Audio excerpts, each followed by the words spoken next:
ಎಲ್ಲ KCT ವಿದ್ಯಾರ್ಥಿಗಳು ಇದೀಗ KA ಕಡೆಯಿಂದ ಅನೌನ್ಸ್ ಮಾಡ್ತಕ್ಕಂಥ ಫಸ್ಟ್ ರೌಂಡ್ ಫೈನಲ್ ರಿಸಲ್ಟ್ಗೋಸ್ಕರ ವೆಯ್ಟ್ ಮಾಡ್ತಿದ್ರ. ಇದೇ ನಿಟ್ಟಿನಲ್ಲಿ KA ಕಡೆಯಿಂದ ಒಂದು ಬಿಗ್ ಅಪ್ಡೇಟ್ ಆದರೆ ಬಂದಿದೆ KCT ವಿದ್ಯಾರ್ಥಿಗಳಿಗೆ. ಬನ್ನಿ ಇದರ ಬಗ್ಗೆ ಸಂಪೂರ್ಣವಾಗಿ ಮಾಹಿತಿಯನ್ನು ಈ ವಿಡಿಯೋದಲ್ಲಿ ತಿಳ್ಕೊತಾ ಹೋಗೋಣ.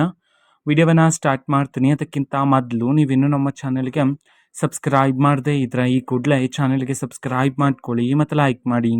ಬನ್ನಿ ಈಗ ನಾವು ಮಾಹಿತಿಯನ್ನು ತಿಳ್ಕೊತಾ ಹೋಗೋಣ. ಹೌದು, ಈಗ KCT ವಿದ್ಯಾರ್ಥಿಗಳಿಗೆ ಅಫಿಷಿಯಲ್ ಆಗಿಯೇ ಅಪ್ಡೇಟನ್ನು ತಿಳಿಸಲಾಗಿದೆ.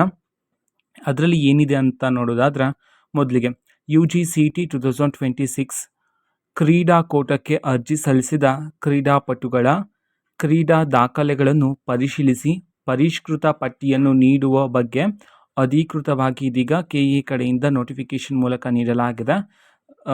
ಕ್ರೀಡಾಕೂಟಕ್ಕೆ ಸಂಬಂಧಪಟ್ಟಂತೆ ವಿದ್ಯಾರ್ಥಿಗಳಿಗೆ ಅಫಿಷಿಯಲ್ ಆಗಿ ಮಾಹಿತಿಯನ್ನು ತಿಳಿಸಲಾಗಿದೆ.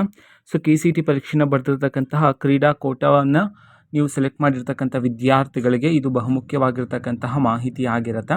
ಸೊ ಅಫಿಷಿಯಲ್ ನೋಟಿಫಿಕೇಷನ್ನ ಅಫಿಷಿಯಲ್ ಆಗಿ KA ಅವರ ವೆಬ್ಬಲ್ಲಿ ಇದೆ. ಸೊ ಇನ್ನೂ ಡೀಟೇಲ್ ಆಗಿ ವಿದ್ಯಾರ್ಥಿಗಳು ತಿಳ್ಕೊಬೋದಾಗಿರುತ್ತೆ.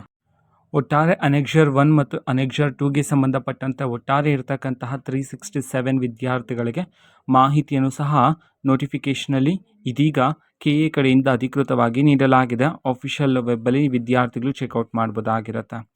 ಸೊ ಇದು ಇವತ್ತಿನ ಒಂದು ವಿಡಿಯೋ. ಇದೇ ರೀತಿ ಇನ್ನು ಹಲವಾರು ಯೋಜನೆಗಳಿಗೆ ಸಂಬಂಧಪಟ್ಟಂತೆ ಮಾಹಿತಿ ಬಂದ ನಂತರ ಆದಷ್ಟು ಬೇಗ ನಾನು ನಿಮಗೆ ಇನ್ಫಾರ್ಮೇಷನನ್ನು ತಿಳಿಸ್ತೇನೆ.